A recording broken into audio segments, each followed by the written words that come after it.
Bonjour à tous, nouveau rendez-vous, un quart d'heure avec un candidat. Aujourd'hui, on reçoit Roch Sansalone, candidat à Saint-Paul-sur-Mer. Monsieur Sansalone, bonjour. Bonjour Madame Biard, bonjour Madame Auveilleur. Et oui, puisque c'est Claire Auveilleur du Fort Dunkerquois, Journal des Flandres, qui m'accompagne aujourd'hui. Première participation pour Claire dans cette émission. Bonjour Claire. Bonjour Florence, bonjour Monsieur Sansalone. Bonjour Madame Auveilleur. Roch Sansalone, candidat à Saint-Paul, vous avez, allez, on va la faire très bref. Vous avez 52 ans, vous êtes chef d'entreprise. C'est votre première candidature comme ça, tête de liste en politique. Qu'est-ce qui vous a motivé ? Ce qui m'a motivé tout simplement, c'est que je veux être candidat à Saint-Paul-sur-Mer parce qu'il fallait bien que quelqu'un y aille. Il faut s'opposer... Quand vous dites que quelqu'un y aille, dans votre mentalité, parce qu'il y en a qui y vont. Hein. Ah ben oui, mais j'ai été le premier à me déclarer. Il faut bien que quelqu'un s'oppose à la politique de la municipalité en place, qui ne sert que les intérêts de quelques personnes. Je veux être le porte-parole de tous les habitants. Vous dites Saint-Paul en action. Oui. Donc agir pour développer la commune. On va revenir sur les principaux... mais Saint-Paul en action, on est vraiment dans du dynamisme là. Tout à fait. On a le dynamisme, on a la foi. Il faut redonner une identité à Saint-Paul-sur-Mer, redonner de la vie, redonner de l'espoir. Donc aujourd'hui, on a quand même un constat. On a un constat qui est quand même flagrant. Le constat, il est simple. C'est qu'aujourd'hui, Saint-Paul-sur-Mer est une ville morte. Une ville qui est devenue une ZUP, un quartier défavorisé de Dunkerque. Donc je veux absolument que les Saint-Paulois retrouvent l'honneur et être fiers d'être Saint-Paulois. Qu'est-ce qui a déclenché votre candidature, vous, de porter cette liste Saint-Paul en action ? Tout simplement parce que je suis préoccupé par Saint-Paul-sur-Mer, je suis préoccupé par cette ville, je suis préoccupé par une ville que j'ai trouvée agréable dans le passé et qui aujourd'hui est en train de mourir. Inquiet, préoccupé, inquiet. Inquiet, oui, mais très inquiet alors. Hein. Avoir un projet à Saint-Paul, vous dites, c'est une ville qui se meurt, une ville dans l'ombre, en gros, de Dunkerque. Dans les faits, ça se traduit comment ? Qu'est-ce que vous avez vu changer négativement ? Qu'est-ce que, selon vous, il faudrait remettre en action ?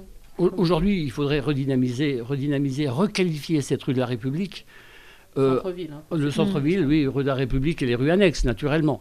On aura plein de projets sur cet axe qui est quand même l'axe principal, l'axe majeur.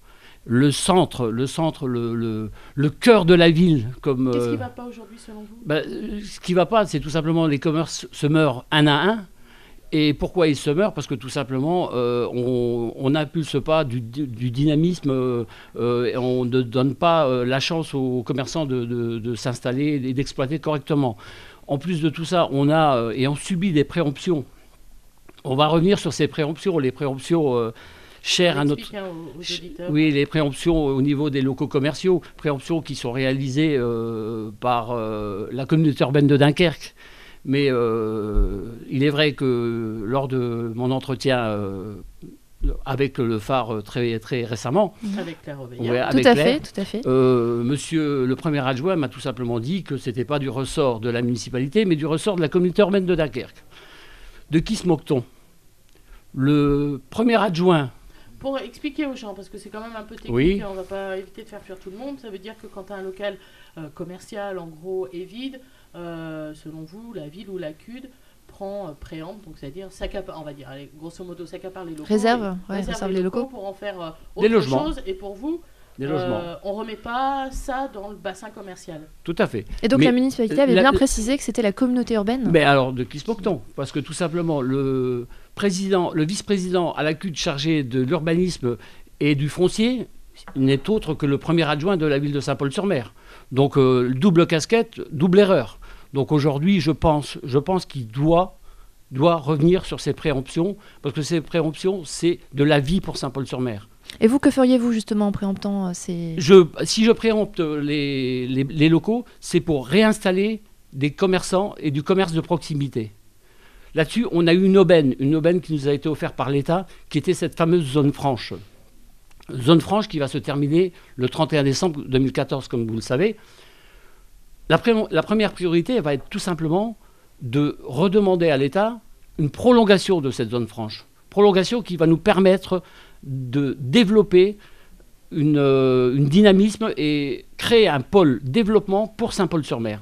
Aller chercher les entreprises, aller chercher les magasins qui veulent bien s'installer au centre-ville. Mais j'aurais tendance à vous dire, tous les candidats qui passent à ce micro, tout le monde va aller chercher les entreprises maintenant. Comment on fait pour être le premier, comment fait-on pour être le plus séducteur?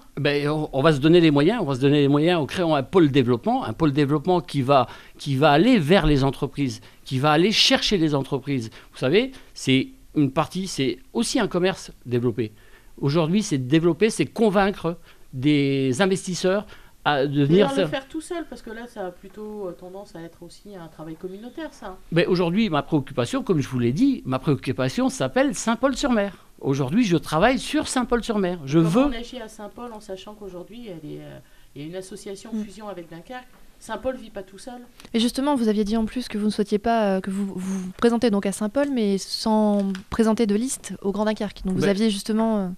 Tout à fait. C'est ça. Mais aujourd'hui, il faut replacer Saint-Paul sur l'échiquier de la grande ville.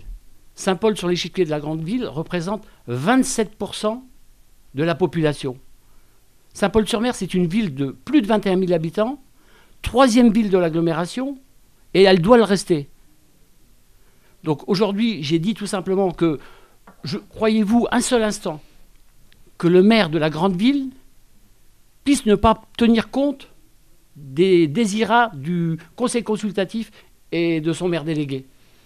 Si tel est le cas, moi je ne pense pas. Mais si tel est le cas, évidemment, la convention fusion-association prévoit des modalités de divorce. Voilà, prêt à sortir, prêt à divorcer, si besoin était. Si besoin était, je l'espère. Si votre notion, si la démocratie selon vous n'est pas appliquée, ou si vous avez le sentiment d'être le parent pauvre parce que pas de la même tendance, etc., vous êtes prêt à divorcer. Ah, tout à fait, mais encore une fois, ce n'est pas ma priorité. Mais les procédures peuvent prendre pas mal de temps aussi. On a étudié un peu la convention fusion-association, délai à peu près 6 mois.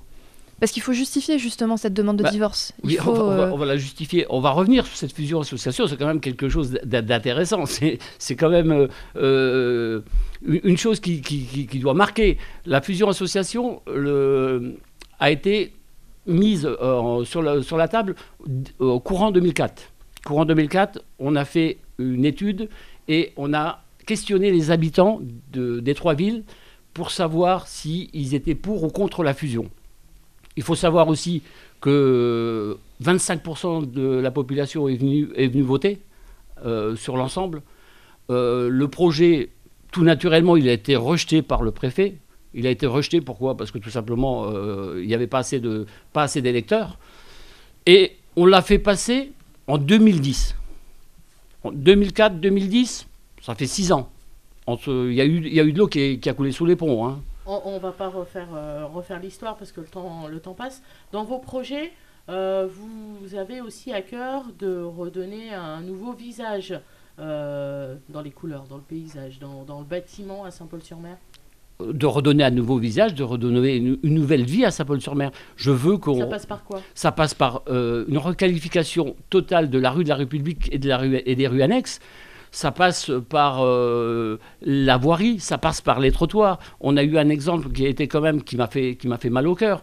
Voir une personne en fauteuil roulant buter sur un pavé. C'est pas normal, c'est scandaleux. Je dirais qu'aujourd'hui, on doit donner et on doit se préoccuper des habitants. Claire Reveilleur du Phare Dunkerquois. Oui, vous parliez des zones franches tout à l'heure. Vous disiez vouloir demander une prolongation. Donc c'est déjà quelque chose qui a été demandé par effectivement les députés. Mais justement, pour revenir un petit peu sur votre expérience, parce que vous-même êtes chef d'entreprise, oui, vous bénéficiez de la zone franche. Donc justement, peut-être que dans le sein de ce village d'entreprise, puisque c'est bien là que vous vous situez, se situe votre entreprise, peut-être que là-dessus, justement, vous avez des idées pour attirer des raisons qui font que vous êtes arrivé à cette zone-là. Tout à fait. Donc il faut savoir que mon entreprise s'est déplacée en zone franche depuis septembre 2013. Il faut savoir aussi que mon entreprise, j'ai à peu près 7 salariés. Et comme je le dis et comme je le répète tous les soirs et tous les jours aux habitants, sur 7 salariés, j'ai 6 Saint-Paulois. 6 Saint-Paulois parce que je suis préoccupé du cas Saint-Paul, pas depuis la période d'élection. Je suis préoccupé par Saint-Paul-sur-Mer depuis tout le temps. Je vis tous les jours avec les Saint-Paulois. Je vis, je les comprends. Et j'aimerais les aider. Et c'est pour ça qu'aujourd'hui, je me présente à l'élection municipale. Donc, on revient sur cette zone franche. Cette zone franche, elle est magnifique. La CCI a réalisé un travail extraordinaire. Le seul point négatif de cette zone franche, c'est que les locaux sont tous occupés. C'est pas un problème. Les locaux sont tous occupés. Mais on a offert dans la zone Saint-Gobain, on a vendu un terrain complet qui aurait pu servir à créer d'autres bâtiments, à créer d'autres locaux pour accueillir des entreprises. On l'a donné à un transporteur. Bon, je comprends que le transporteur ait besoin, mais c'est une zone franche. On a besoin de terrain pour faire venir les entreprises. Donc on va avancer parce qu'il nous reste 3-4 minutes. Le logement aussi, ça c'est quelque chose, parce que vous dites donner une autre image à Saint-Paul, mais éviter aussi que les jeunes Saint-Paulois s'en aillent. Donc ça veut dire leur offrir du service, la possibilité de rester. Mais évidemment, le logement aujourd'hui, on a un logement, le logement social de Saint-Paul-sur-Mer. On va parler de les résidences Jean-Bart et Guilmer. On va parler de ces résidences où je vais, encore une fois, à la rencontre des habitants. Je rentre dans les appartements. Les habitants m'accueillent et me reçoivent facilement et me reçoivent avec le sourire. Ils m'écoutent et je prends en compte leurs considérations, leurs préoccupations. Aujourd'hui, mon intérêt, c'est de les aider parce qu'ils sont dans des logements qui sont très souvent insalubres. Quelques habitants m'ont même dit on a des rats. Je trouve ça scandaleux. On est quand même dans une ville de 21 000 habitants. Mais comment vous voulez les aider justement, en particulier dans ces résidences ? Comment je vais les aider ? Alors la première chose qu'il va falloir faire, c'est que la municipalité prenne ses responsabilités. Et je vous promets qu'on va les prendre. Là-dessus, on doit prendre en considération les désirs des habitants et faire venir les bailleurs sociaux. Aujourd'hui, 2014, il est interdit de vivre dans des conditions indécentes. Je tiens absolument que chacun joue son rôle. Et je vous promets que Saint-Paul-sur-Mer et que la ville, on va jouer notre rôle. Mais comment concrètement, justement, quand vous dites que vous allez faire venir les bailleurs sociaux ? En obligeant les bailleurs sociaux à faire... Comment on peut faire pression sur les bailleurs sociaux ? On peut faire pression tout simplement...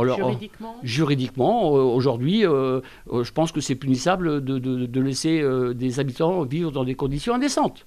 Donc aujourd'hui, ils vont prendre leurs responsabilités. Si tel n'est pas le cas, on avisera et on prendra les décisions nécessaires. Dans vos projets, il y a le parc Jacobsen aussi qui revient très souvent, on va dire, chez tout le monde. Qu'est-ce qui vous différencie ? Parce qu'il peut y avoir aussi des projets communs.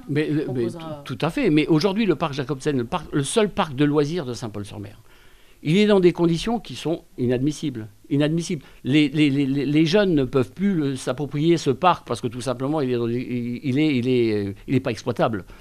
Donc aujourd'hui, c'est du ressort de la communauté urbaine. On revient encore une fois à la même personne.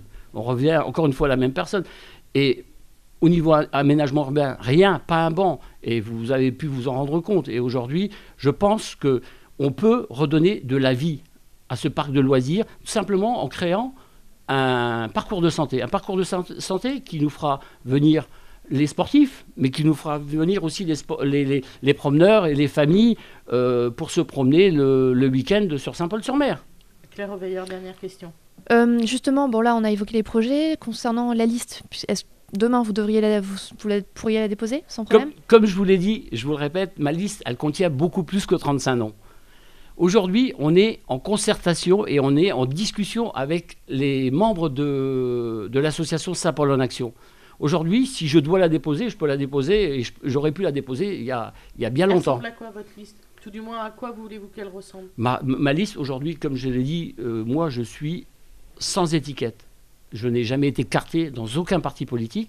Aujourd'hui, j'ai rassemblé autour de moi des personnes de bonne volonté qui viennent d'horizons différents et de partis différents. Aujourd'hui, j'ai réussi à faire tenir une liste homogène avec des personnes qui se battaient. Des jeunes, des moins jeunes. Des jeunes, des moins jeunes, des personnes sensibilité gauche, des personnes de sensibilité droite. Et d'anciens membres de la majorité. Et d'anciens membres de la majorité, naturellement. Aujourd'hui, je veux que cette liste ressemble le plus proche possible à Saint-Paul-sur-Mer. Ce sera le mot de la fin. Merci beaucoup, Roxane Salonne, candidate. Merci, monsieur Salonne. Merci, Madame Biard. Merci, Madame. Merci, Florence. Merci, Claire Auveilleur. À une prochaine fois, on aura l'occasion de à bientôt. Se revoir au micro. Et on rappelle que cette vidéo, parce que je disais se revoir, interview en son et en image avec la vidéo qu'on peut retrouver notamment sur le site du Phare Dunkerquois, sur celui de Delta FM aussi, mais allez sur celui du site du Phare. Pas besoin toujours de venir sur celui de Delta. Les deux. Merci.